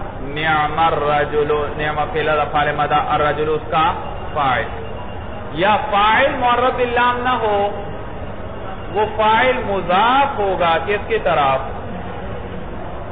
تو مولانا افعال مدح اور ضم، نعمہ ہے مولانا پہلا فعل مدح، اور نعمہ کا فاعل ہمیشہ معرف باللام ہوگا. یا اگر خود معرف باللام نہیں ہے تو معرف باللام کی طرف کیا ہوگا؟ مضاف ہوگا. اور کبھی کبھار یاد رکھو مولانا، اس کا فاعل ضمیر ہوگی اور وہ ضمیر مبہم ہوگی، لہذا آگے اس کی تمیز آئے گی، اس کی تمیز منصوب نکرہ آئے گی مولانا. کیا آئے گی؟ نکرہ آئے گی. دیکھیے بھائی، دیکھیے. اور کبھی مولانا ماں کے ساتھ تمیز آئے گی. دیکھیں، اما المدح فلہ فعلانی، مدح جو ہے اس کے دو فعل ہیں، ایک نعمہ ہے، وفاعلہ، اور اس کا فاعل جو ہے اسم معرف باللام، ایسا اسم ہوگا جو معرف باللام ہو. نحو نعم الرجل زید، بڑا ہی اچھا آدمی ہے زید، زید کتنا اچھا آدمی ہے. تو دیکھو مولانا، نعمہ فعل، الرجل اس کا فاعل، اور یہ زید جو ہے یہ مخصوص بالمدح کہلاتا ہے. یہ کیا کہلاتا ہے؟ مخصوص بالمدح کہلاتا ہے. اب ترکیب یوں ہوگی، نعمہ فعل افعال مدح، الرجل مرفوع لفظاً فاعل، فعل اپنے فاعل سے مل کر جملہ فعلیہ ہو کر خبر مقدم. کیا ہو گئی؟ کیونکہ جملہ ہمیشہ کبھی مبتدا تو بن نہیں سکتا، تو یہ خبر مقدم. اور زید مرفوع لفظاً مبتدا مؤخر. صورت سمجھ میں آئی؟ ترکیب آگے سمجھ میں. اور ایک یہ تو مولانا ایک جملہ بنا. نعم الرجل کو ہم نے کیا بنایا؟ خبر مقدم. اور زید کا بنایا، اور زید کیا کہلاتا ہے؟ مخصوص بالمدح کہلاتا ہے. ایک اور ترکیب بھی ہے، اس ترکیب میں تو ایک جملہ بنا، دوسری ترکیب کے مطابق دو جملے بنیں گے. کیسے؟ نعم الرجل جملہ فعلیہ الگ، زید اس کو الگ جملہ بنا لیں اور اس کے لیے مبتدا محذوف نکال لیں، ہوا زید. صورت سمجھ میں آگے، ہوا محذوف مبتدا اور زید اس کے خبر. تو دو ترکیبیں ہوئی مولانا. ایک ترکیب کے مطابق زید مبتدا مؤخر ہے، دوسری ترکیب کے مطابق زید خبر ہے، مبتدا ہے ہی نہیں، اور اس کے لیے محذوف کیا نکالیں گے؟ مبتدا. تو کتنے جملے بن جائیں گے؟ پہلا جملہ فعلیہ نعم الرجل، اور ہوا زید جملہ اسمیہ، دو جملے. صورت سمجھ میں آگے ترکیبیں بھائی. تو اس کا فاعل جو ہوگا معرف باللام ہوگا، اور مضاف الی المعرف باللام، یا مضاف ہوگا کس کی طرف مولانا؟ معرف باللام کی طرف. جیسے نعم غلام الرجل زید، تو دیکھو مولانا نعمہ کا فاعل کون؟ غلام. اور غلام خود تو معرف باللام نہیں، لیکن یہ خود مضاف ہو رہا ہے کس کی طرف؟ معرف باللام کی طرف. غلام الرجل، تو نعمہ فعل مدح، غلام مرفوع لفظاً مضاف، الرجل مجرور لفظاً مضاف الیہ، مضاف الیہ مل کر نعمہ کے لیے فاعل، فعل اپنے فاعل سے مل کر جملہ فعلیہ ہو کر خبر مقدم. زید مخصوص بالمدح ہے، یہ مبتدا مرفوع لفظاً مبتدا مؤخر. سمجھ میں آیا بھائی؟ اور آپ چاہیں تو کیا کر لیں بھائی؟ نعم غلام الرجل ایک جملہ، اور ہوا زید دوسرا جملہ. وقد یکون فاعلہ مضمرا، اور کبھی اس کا نعمہ کا فاعل کیا ہوتی ہے؟ ضمیر ہوتی ہے اور وہ ذہن میں وہ راجع ہوتی ہے شیئن کو، ذہن کے اندر کیا ہے؟ شیئن. تو یہ ضمیر آئی، اور ضمیر بھی کیسی تھی؟ مبہم تھی. ضمیر کیسی تھی مولانا؟ بھائی پیچھے کوئی مرجع گزرا تھا؟ نہیں. نعمہ فعل اور ہوا ضمیر اس کے اندر فاعل آ رہے ہیں، تو وہ ہے مبہم ضمیر. اور مبہم ضمیر کیا چاہتی ہے؟ کہ اسے ابہام کو دور کیا جائے. اور ابہام کس کے ذریعے دور کیا جائے گا؟ آگے آنے والی تمیز کے ذریعے. لہذا کہا کبھی اس کا فاعل ضمیر ہوگی وَيَجِبُ تَمْيِيزُهُ بِنَكِرَةٍ مَنْصُوبَةٍ، اور واجب ہے کہ اس کی تمیز لائی جائے. کس کے ساتھ؟ نکرہ منصوبہ کے ساتھ اس کی تمیز لائی جائے. جیسے نعم رجلا زید، نعم رجلا زید. تو دیکھو نعمہ فعل از افعال، ترکیب سنو. نعمہ فعل از افعال مدہ، ہوا ضمیر مبہم، اس کے اندر ہوا ضمیر مرفوع محلاً مبہم ممیز. اور یہ ہوا ضمیر کس کو راجع مولانا؟ ذہن کے اندر شیئن، ایک شے کا ترکب، شیئن کو راجع، یہ اچھی ہے وہ چیز. نعمہ ہوا اے نعمہ شیئن، اچھی ہے چیز. کیا چیز اچھی ہے؟ رجلن نے آ کر اس ابہام کو کیا کر دیا؟ دور کر دیا. تو ہوا ضمیر مبہم ممیز، رجلن منصوب لفظاً اس کی تمیز، مبہم ممیز اپنی تمیز سے مل کر نعمہ کے لیے فاعل، فعل اپنے فاعل سے مل کر جملہ فعلیہ ہوا اور خبر مقدم، اور زیدون مبتدا مؤخر. تو زیدون مخصوص بالمدہ ہے. تو دیکھو مولانا نعمہ کے اندر ہوا ضمیر آئی، ہوا ضمیر کے اندر ابہام تھا کہ کیا ہے؟ اچھی ہے چیز. آگے رجلان آیا، رجلان نے کیا کیا؟ جنس متعین کر دی. وہ چیز کس جنس میں سے ہے؟ رجل کے جنس میں سے ہے. کس میں سے ہے؟ اس کے بعد پھر زید آیا، زید نے اس کی تعین بھی کر دی. کون ہے وہ رجل میں سے؟ وہ کون ہے؟ زید. سمجھ میں آیا؟ تو نعمہ فعل ہے، اس کے اندر ہوا ضمیر مبہم تھی اور وہ شیئن کو راجع تھی. پتہ نہیں اب دنیا کی ہر چیز ہی شیئن ہے مولانا، تو پتہ نہیں تھا بھئی یہ کیا چیز ہے. رجلان نے آ کر بتلا دیا کہ یہ شے کس جنس میں سے ہے؟ رجل کے جنس میں سے ہے. امرأہ کی جنس میں سے نہیں، پتھروں کی جنس میں سے نہیں، جانوروں کی جنس سے نہیں. تو اس نے جنس متعین کر دی، لیکن ابھی بھی پوری طرح تعین تو نہیں ہوئی کون ہے اچھا آدمی. آگے مولانا زیدن نے آ کر مکمل بتلا دیا کہ وہ اچھا آدمی کون ہے؟ زید ہے. سمجھ میں آیا بھائی؟ تو مولانا اس کی تمیز لائی جائے گی نکرہ منصوبہ کے ساتھ. او بما مولانا یا اس کی تمیز کس کے ساتھ لائی جائے گی؟ ماں کے ساتھ مولانا، ماں کے ساتھ. سمجھ میں آیا؟ او بما یا مولانا اس کی تمیز نکرہ منصوبہ کے ساتھ آئے گی یا ماں کے ساتھ آئے گی. جیسے نحو قولہ تعالی فنعم ما ہی، فنعم ما، یہ ماں ہے مولانا، اور ماں کیا ہے؟ نکرہ ہے، اور یہ تمیز بن رہا ہے. اور تمیز کیا ہوتی ہے؟ منصوب. اسی لیے نعم کے بعد شیئن ہی بتلا دیا، نعم شیئن ہی، کیونکہ ماں کیا ہے؟ تمیز ہے تو منصوب نکالا، اور شیئن نکالا مولانا. معلوم ہو یہ نکرہ ہے. یہ ماں کیا ہے؟ اگر معرفہ ہوتا تو پھر کیا نکالتے؟ الشیئن نکالتے. تو یہ نکرہ ہے اور منصوب ہے. تو نعم ما ہی کیا ترکیب کریں گے مولانا؟ نعم ما وہی ترکیب، بھائی وہی ترکیب ہوگی. یہ ما اس کے اندر ہوا ضمیر مبہم میز، ما اس کی تمیز جملہ فعلیہ ہوا خبر مقدم، اور ہی کیا ہے؟ مخصوص بالمدہ، اس کے مبتدا آخر. وزید یسمى المخصوص بالمدح، اور زید کو کیا کہتے ہیں مولانا؟ مخصوص بالمدح کہیں گے. وحبذا، والثانی حبذا، دوسرا کیا ہے افعال مدح میں سے؟ حبذا ہے نا. حبذا زید، تو حبذا زید کے اندر دیکھو اس کی ترکیب. حبا فعل مدح ہوگا، حبا فعل المدح، حبا فعل مدح ہے. وفاعلہ ذا، اور اس کا فاعل کون ہے؟ ذا ہے. والمخصوص بالمدح زید، اور مخصوص بالمدح کون ہے؟ زید ہے. تو حبذا زید، حبا فعل افعال مدح، ذا اس کا فاعل، فعل فاعل میں سے جملہ فعلیہ ہو کر خبر مقدم، اور زید مخصوص بالمدح مبتدا مؤخر. وَيَجُوزُ أَن يَقَعَ قَبْلَ مَخْصُوصٍ أَوْ بَعْدَهُ تَمْيِيزٌ، کہتے ہیں یہ بھی جائز ہے کہ مخصوص بالمدح یا سے پہلے تمیز آ جائے یا اس کے بعد تمیز آ جائے. جیسے حبذا رجلا زید، تو زید سے پہلے کیا ہے مولانا؟ تمیز آ گئی.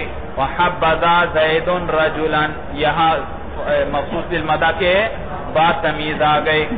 او حال، یا اسی طرح حال مولانا مخصوص بالمدح سے پہلے یا مخصوص بالمدح کے بعد حال کا بھی آنا جائے. جیسے حبذا راکبا زید یا حبذا زید راکبا. پورا سمجھ میں آ گئے بھائی؟ تو یہ تمیز ہو گئی یا یہ حال ہوگا ذا سے. کس سے؟ کیونکہ آپ نے کیا پڑھا جی؟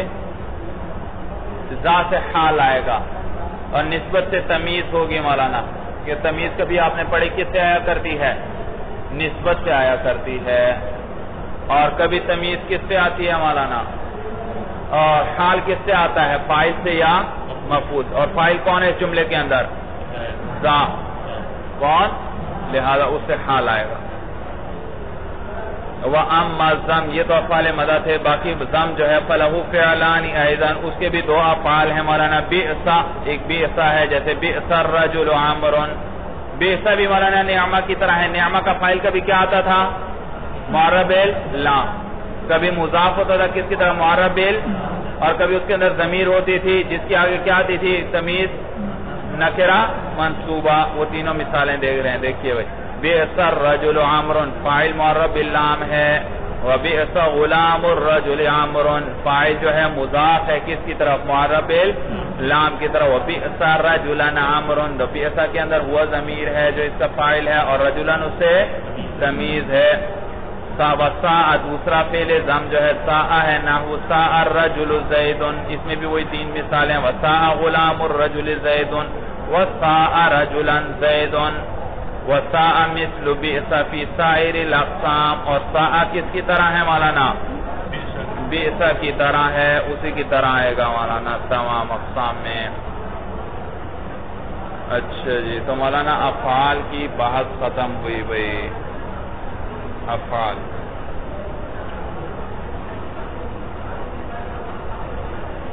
اب حروف کی بحث ہے بھئی. القسم الثالث فی الحروف، قسم ثالث ہے حروف کے بارے میں. وقد مضى تعریفہ، تحقیق اس کی تعریف گزر چکی ہے. حروف کی تعریف آپ پڑھ چکے ہیں کتاب کی ابتدا میں. واقسامہ 17، اور اس کی اقسام کتنے ہیں مولانا؟ 17. کون کون سے بھائی جی؟ بعض باؤ تاؤ کاف لام واو مصطلح ربا حاشا سنانا شروع کر دیتے ہیں بھائی. 17 اقسام ہیں، وہ حروف جارہ 17 ہیں. یہ 17 اقسام ہیں حروف کی. دیکھیے کون کون سے. حروف الجری، ایک کیا حروف جارہ. الحروف المشبہۃ بالفعل، دوسرے حروف مشبہ بالفعل ہیں. اور حروف عطف ہیں، اور حروف تنبیہ ہیں، حروف ندا ہیں، حروف ایجاب ہیں، حروف زیادت ہیں. حرف تفسیر، حرفان تفسیر، یہ تسنیہ ہے. تفسیر کے دو حروف ہیں. تفسیر کے دو حروف، وہ حروف المصدری اور مصدر ہیں. وہ حروف التحزیز، اور حروف تحزیز کا معنی ابھارنا. یہ ابھارنے کے لیے کسی کو آتے ہیں مولانا کسی کام پر. وہ حروف التوقع اور حروف توقع ہیں. اور حرف الاستفہامی، استفہام کے دو حروف، یہ بھی کتنے ہیں؟ 2. تو یہ تسنیہ لے کر آئے. وہ حروف الشرطی، اور شرط کے حروف ہیں. حروف الردعی، ردع ڈانٹ ڈپٹ مولانا. وہ حرف الردعی، ڈانٹ ڈپٹ کا حرف، یہ ایک ہی ہے مولانا. کلا آئے گا آگے. وہ تاء ثانی سے ساکنہ، تو اور تاء ثانی سے ساکنہ ہے. وہ تنوین، اور کیا ہے مولانا؟ تنوین ہے. وہ نون التاکیدی، اے نونان التاکید، یہ بھی 2 ہیں مولانا. تو نون اضافت کی وجہ سے گر گیا. تاکید کے 2 نون. اب دیکھیے بھائی. فصل حروف الجر حروف وضعت لإفضاء الفعل وشبهه او فعل وشبهه او، آپ کی عبارت کیا ہے؟ لإفضاء الفعل او ہے یا وا ہے؟ واو ہے. اچھا، وہ حروف جارہ وہ حروف ہیں جن کو وضع کیا گیا ہے لإفضاء الفعل، تاکہ پہنچائیں فعل کو.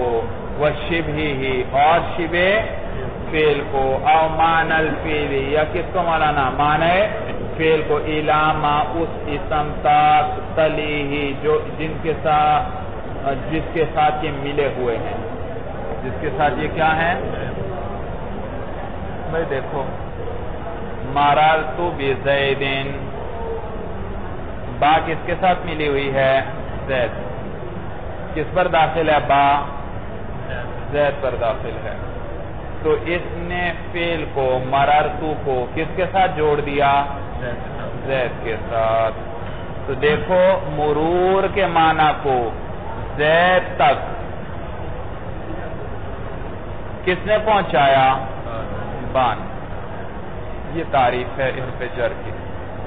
حروف جارہ وہ ہیں جو فعل کے معنی کو پہنچا دیں اس اسم تک جو ان کے ساتھ ملا ہوا ہے، اور با کے ساتھ کون سا اسم ملا ہوا ہے؟ زید۔ تو با نے کیا کیا؟ مررت کے معنی کو کہاں تک پہنچا دیا؟ زید پر۔ بتلایا کہ آپ کا گزرنا یہ کس کے پاس سے ہے؟ زید۔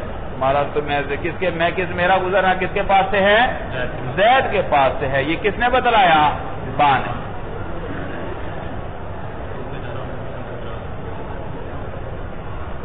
دیکھیے یہ ترجمہ تو میں نے کیا اسی کا۔ حروف الجر حروف جارہ، حروف ایسے حروف ہیں وہ زیاد جن کو وضع کیا گیا ہے لِإِفْضَاءِ الْفِعْلِ، فعل کو پہنچانے کے لیے، وَشِبْهِهِ اور معنی یا شبہ فعل کو پہنچاتے ہیں۔ بس صرف فعل کو رکھیں ابھی، باقی چھوڑیں۔ ایسے حروف جارہ وہ حروف ہیں جن کو وضع کیا گیا ہے تاکہ وہ فعل کو پہنچائیں۔ کہاں تک پہنچائیں بھائی؟ اِلَى مَا تَلِيهِ، اس اسم تک۔ ما کس سے عبارت ہے؟ اسم سے، جس پر کون داخل ہے؟ حرف جر۔ تاکہ وہ پہنچائیں فعل کو اس اسم تک تلی، کہ وہ تلی میں فاعل کون والا نا؟ جیا۔ اور یہ کس کو راجع؟ حروف جارہ کو، کہ وہ اسم کے حروف جارہ ملے ہوئے ہیں، اور آگے ہاں ضمیر ہے تلی ہی، اس اسم کے ساتھ۔ جس اسم کے ساتھ حروف جارہ ملے ہوئے ہیں اس اسم تک کیا کرتے ہیں؟ فعل کے معنی کو زید تک، مرور کے معنی کو کس نے پہنچایا؟ با نے۔ سمجھ میں آیا؟ ختم اللہ علی قلوبہم، اللہ نے مہر لگا دی ان کے دلوں پر۔ بھئی یہ ختمہ کا معنی قلوب تک کس نے پہنچایا؟ اللہ نے۔ سمجھ میں آیا؟ اللہ۔ تو حروف جارہ فعل کے معنی کو کس تک پہنچا دیتے ہیں؟ اس اسم تک جو ان کے ساتھ ملا ہوا ہو۔ بات سمجھ میں آیا؟ تو کبھی فعل کا معنی پہنچائیں گے اگر فعل ہے مولانا، کبھی کس کو پہنچاتے ہیں؟ شبہ فعل کو۔ مثلا زید مارن، نہیں انا مارن بزید، مررت کی جگہ میں مارن لے آیا۔ یہ فعل ہے یا شبہ فعل ہے؟ شبہ فعل ہے۔ اب اس مارن کے معنی کو زید تک کس نے پہنچایا؟ با نے پہنچایا۔ تو یہی با فعل کے معنی کو بھی پہنچا رہا ہے، اور یہی ماں کس کے معنی کو پہنچا رہا ہے؟ یہ با شبہ فعل کے۔ تو کبھی فعل کے معنی کو پہنچاتے ہیں اور کبھی شبہ فعل کے معنی کو، کبھی فعل کو پہنچاتے ہیں کبھی شبہ فعل کو، اور کبھی معنی فعل کو پہنچاتے ہیں۔ کیا کرتے ہیں؟ معنی فعل کو پہنچاتے ہیں۔ معنی فعل کیا معنی؟ بھائی دیکھو، یا زید، یا کس پہ دلالت کر رہا ہے؟ ندا پر۔ کس پہ دلالت کر رہا ہے؟ ندا پر۔ ای ادعو زیدن یا انادی زیدن، اسی پہ دلالت کر رہا ہے نا۔ ھذا زیدن، ھذا کس پہ دلالت کر رہا ہے؟ اشیر پہ، اشیر میں اشارہ کر رہا ہوں۔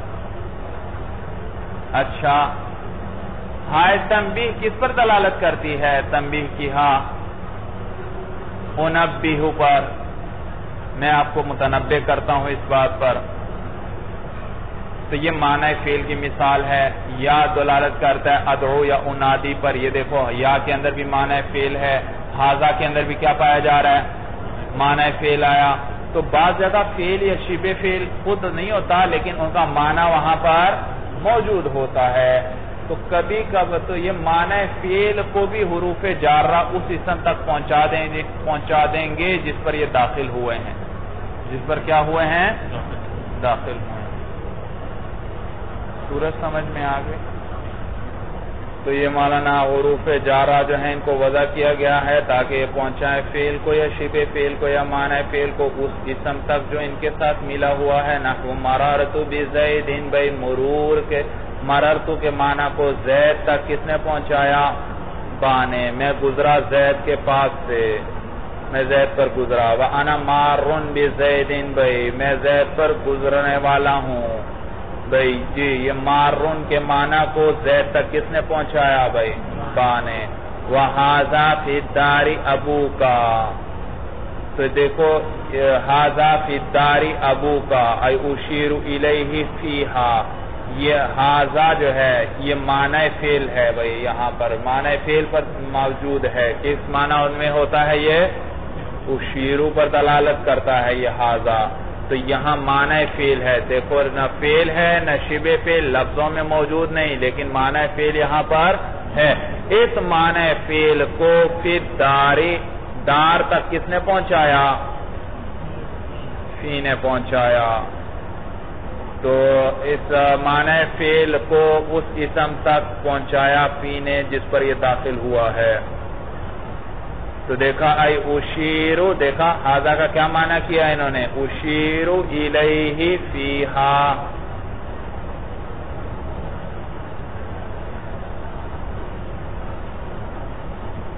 وہی 19 حرفاً، اور یہ کتنے حروف ہیں؟ 19 حروف ہیں، 19 حروف ہیں بھائی۔ یہ بات کو 2 دفعہ بھائی واو قسم کو الگ جدا شمار کریں گے، وربا کو الگ شمار کریں گے وغیرہ، اس طرح بڑھ جاتی ہے تعداد، اگرچہ وہ جیسے آپ نے وہ شعر یاد کیا ہے وہی یاد رکھیں، وہی۔ یہ 19 حروف ہیں۔ مین سب سے پہلے مین ہے، وہی الابتداء الغایتی، اور مین کس لیے آتا ہے بھائی؟ ابتداء غایت، غایت کا معنی ہے مسافت، مسافت بھائی، یہ مسافت کی ابتداء کے لیے آتا ہے۔ کس لیے آتا ہے بھائی؟ سِرْتُ مِنَ الْبَصْرَةِ إِلَى الْكُوفَةِ، میں چلا بصرہ سے لے کر کہاں تک؟ کوفہ تک، کوفہ تک۔ تو یہ آپ کے چلنے کی ابتداء کہاں سے ہوئی؟ بصرہ سے۔ تو یہ چلنے، اس پر کس نے دلالت کی؟ من نے، تو یہ ابتداء کے لیے ہے۔ وہی الابتداء الغایتی، یہ مولانا مسافت کی ابتداء کے لیے آتا ہے۔ وعلامتہ، اور علامت اس کی مولانا کہ یہ من ابتداء کے لیے ہے۔ اس کی کیا علامت ہے؟ ہمیں کیسے پتہ چلے گا من ابتداء کے لیے؟ کہتے ہیں ان یصح فی مقابلتہ الانتہاء، کہ اس کے مقابلے میں انتہا کا لانا صحیح ہو۔ تو دیکھو سِرْتُ مِنَ الْبَصْرَةِ، میرے چلا، کہاں سے چلا؟ ابتداء کہاں سے ہوئی؟ بصرہ سے۔ تو اس کے مقابلے میں انتہا اگر ہم لے کر آتے ہیں، مثلا کہاں تک چلا میں؟ اِلَى الْکوفہ، تو یہ صحیح ہے یا نہیں مولانا؟ تو جب اس کے مقابلے میں انتہا کا آنا صحیح ہو تو معلوم ہوا کہ یہ من کس لیے ہوگا؟ ابتداء کے لیے۔ اور علامت اس کی یہ ہے کہ صحیح ہے اس کے مقابلے میں انتہا کا لانا، کما تقول، جیسے آپ کہتے ہیں سِرْتُ مِنَ الْبَصْرَةِ إِلَى الْکوفہ، میں چلا بصرہ سے لے کر کہاں تک؟ کوفہ میں۔ سمجھ میں آیا مولانا؟ یہ بصرہ اور کوفہ بڑے 2 علمی مراکز تھے، بڑے بڑے ائمہ، بڑے بڑے فقہا ان کے اندر رہا کرتے تھے۔ سمجھ میں آیا؟ یہ محاورہ دیکھو، سِرْتُ میں چلا بصرہ سے کوفہ کی طرف، یہ محاورہ عام ہوا بھائی۔ یہ نہیں کہتے سِرْتُ مِنَ الْکُوفَةِ إِلَى الْبَصْرَةِ، میں کوفہ سے کس کی طرف چلا؟ بصرہ، بلکہ کیا محاورہ مشہور ہوا؟ میں بصرہ سے کدھر کو چلا؟ کوفہ، یعنی مقصد کیا ٹھہرا؟ بصرہ مقصد ٹھہرا یا کوفہ مقصد ٹھہرا؟ کوفہ مقصد ٹھہرا۔ سمجھ میں آیا؟ تو کوفہ مقصد ٹھہرا، تو یہ کوفہ کی فضیلت معلوم ہوئی۔ اور کوفہ میں ہمارے امام اعظم ابو حنیفہ رحمہ اللہ رہا کرتے تھے بھائی۔ وَلِلتَّبْیِین بھائی، اور یہ کبھی کس لیے آتا ہے بھائی؟ سمجھ میں آیا؟ تو یہ محاورہ کیوں مشہور ہوا؟ بصرہ سے کوفہ کی طرف چلا، یہ کیوں نہیں کہتے میں کوفہ سے بصرہ کی طرف چلا؟ اس کی والد محترم حضرت شیخ ترمذی رحمہ اللہ نے 10, 15, 16 وجوہات لکھی ہیں بھائی، جن میں سے ایک وجہ جو میں نے آپ کو بتا دی کہ اس لیے کیونکہ کوفہ کیا تھا، امام ابو حنیفہ رحمہ اللہ کا وہاں کے رہنے والے تھے بھائی، تو یہ کوفہ کی فضیلت ہے۔ وَلِلتَّبْيِينِ مولانا، اور مین کبھی کس لیے آتا ہے بھائی؟ تبیین، بیان کے لیے، کسی امر کوئی مولانا مبہم چیز ہو اس کے بیان کے لیے مین لے آتے ہیں۔ کیا لے آتے ہیں؟ مین لے آتے ہیں۔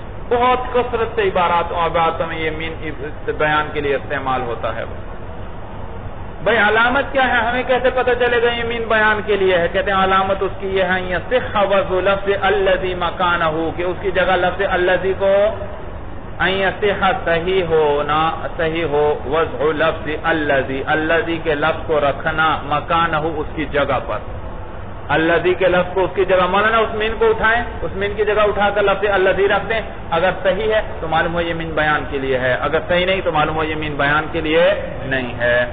کقولہ تعالی، جیسے اللہ فرماتے ہیں فاجتنبوا الرجس، بچو تم گندگی سے، من الاوثان یعنی کہ بتوں سے۔ گندگی سے کیا مراد ہے بھائی؟ بت مراد ہیں۔ تو دیکھو یہاں فاجتنبوا الرجس الذی هو الاوثان، جو کہ اوثان ہیں۔ تو یہ مین بیان کے لیے آیا کہ وہ گندگی کیا ہے؟ بت ہیں۔ وَلِلتَّبْعِيث، کبھی مین کس لیے آتا ہے مولانا؟ تبعیض کے لیے آتا ہے کہ اس کی علامت یہ ہے کہ اس کی جگہ لفظ بعض کو رکھنا صحیح ہو۔ اس مین کو اٹھا کر کیا رکھتے ہیں؟ لفظ بعض کو رکھ دیں تو صحیح ہو۔ دیکھیے مولانا مثال سے بات سمجھ میں آئے گی، دیکھیں ترجمہ کریں۔ اخذت من الدراہم، کیا ترجمہ ہے؟ میں نے درہموں میں سے اٹھا لیے۔ کیا معنی؟ اخذت من الدراہم، درہموں میں سے میں نے اٹھا لیے۔ کیا معنی؟ سارے اٹھائے یا کچھ اٹھا لیے؟ ورنہ اگر سارے اٹھائے پھر تو آنا چاہیے تھا اخذت الدراہم، میں نے کیا کیے؟ درہم اٹھا لیے، لیکن یہ مین آیا، میں نے درہموں میں سے اٹھائے، معلوم ہوا سارے اٹھائے یا بعض اٹھائے؟ بعض اٹھائے، تو اس کی جگہ بعض لفظ رکھنا صحیح۔ اے اخذت بعض الدراہم، مین اٹھاؤ اور بعض رکھو، اخذت بعض الدراہم، میں نے بعض درہم اٹھائے۔ مین تبعیض کے لیے آتا ہے، اور اس کے تبعیض کے لیے ہونے کی علامت یہ ہے یصح لفظ بعض مکانوں کی، اس کی جگہ بعض کا لفظ رکھنا صحیح ہو۔ نحو اخذت من الدراہم، اے اخذت بعض الدراہم، میں نے بعض درہم اٹھائے۔ وزائدۃ، اور مین کبھی کیا ہوتا ہے مولانا؟ زائدہ بھی آتا ہے۔ وعلامتہ، اور اس کی علامت یہ ہے ان لا یختل المعنی باسقاطھا، کہ اس کو ساقط کر دینے سے معنی میں کوئی خلل نہ آئے۔ مین کبھی کیا ہوگا مولانا عبارت میں؟ زائد ہوگا۔ اور کیا علامت ہے؟ ہمیں کیسے پتہ چلے گا یہ مین زائد ہے یا زائد نہیں ہے؟ کہتے ہیں بھئی اس مین کو عبارت سے ہٹا دیں، اگر معنی اس کو نکالنے سے عبارت میں کوئی خرابی، کوئی خلل نہیں واقع ہوتا، معلوم ہوا یہ مین کون سا ہے؟ زائدہ ہے۔ وعلامتہ ان لا یختل المعنی باسقاطھا، کہ کوئی خلل واقع، معنی میں کوئی خلل واقع نہ ہو اس کے گرا دینے سے، جیسے ما جاءنی من احد، یہ من زائدہ ہے، تو یوں کر دو ما جاءنی احد، کوئی فرق پڑا؟ ما جاءنی من احد، ایک ما جاءنی احد، دوسرا کوئی فرق پڑا؟ ایک میں من ہے ایک میں من، کوئی فرق نہیں پڑتا۔ وَلَا تُزَادُ مِن فِي الْكَلَامِ الْمُوجَبِ، اور کلام موجب کے اندر مین کو بڑھاتے نہیں، خلافاً للکوفیین، بخلاف کس کے؟ کوفیین کے لیے، بخلاف کوفیین کے۔ چلیے هذا هو المرام، والله اعلم بحقیقت الکلام۔